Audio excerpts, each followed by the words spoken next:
मुंबई दहशतवादी हल्ल्याचा आरोपी असलेल्या तहव्वूर राणाला भारतामध्ये आणण्यात आलेलं आहे आणि या हल्ल्यात पकडलेल्या अजमल कसाबला ज्या प्रकारे फाशी दिली त्याचप्रमाणे तहव्वूर राणाला सुद्धा फाशी दिली जावी अशी मागणी जोर धरतीये। अजमल कसाबला जिवंत पकडणाऱ्या माजी वरिष्ठ पोलीस निरीक्षक हेमंत बावधनकर यांनी सुद्धा या मागणीला दुजोरा दिलेला आहे। हेमंत बावधनकर यांच्यासोबत आमचे प्रतिनिधी चेतन ननावरे यांनी संवाद साधला, आपण पाहूया। आमची जी कामगिरी आहे ती टीम वर्क होती आणि त्या ठिकाणी सर्वात महत्त्वाचं जे काम कोणी केलं असेल ते आमचे तुकाराम मुंबळे यांनी केलेलं आहे आणि त्यांच्यामुळे आम्हाला कसाब हा जिवंत पकडण्यात यश आलेलं आहे। जो मास्टरमाइंड आहे या 26/11 अटॅकचा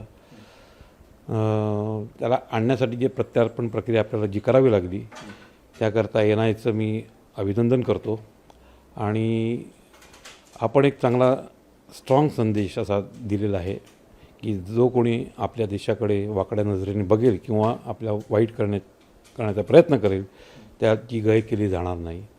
तहव्वूर राणाच काय परंतु तहव्वूर राणाच्या सोबत जे कोणी होते त्या कॉन्स्पिरसीमध्ये कट कारस्थान रचण्यामध्ये त्या सर्वांना या ठिकाणी आणून इकडच्या न्यायालयात त्यांचे खटले चालवून त्यांना शिक्षा देणं हे आपण पाहणार आहोत।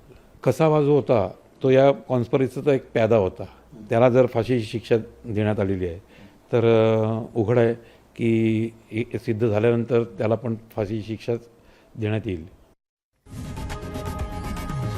लोकशाही मराठी ऐका, पहा, जागरूक रहा।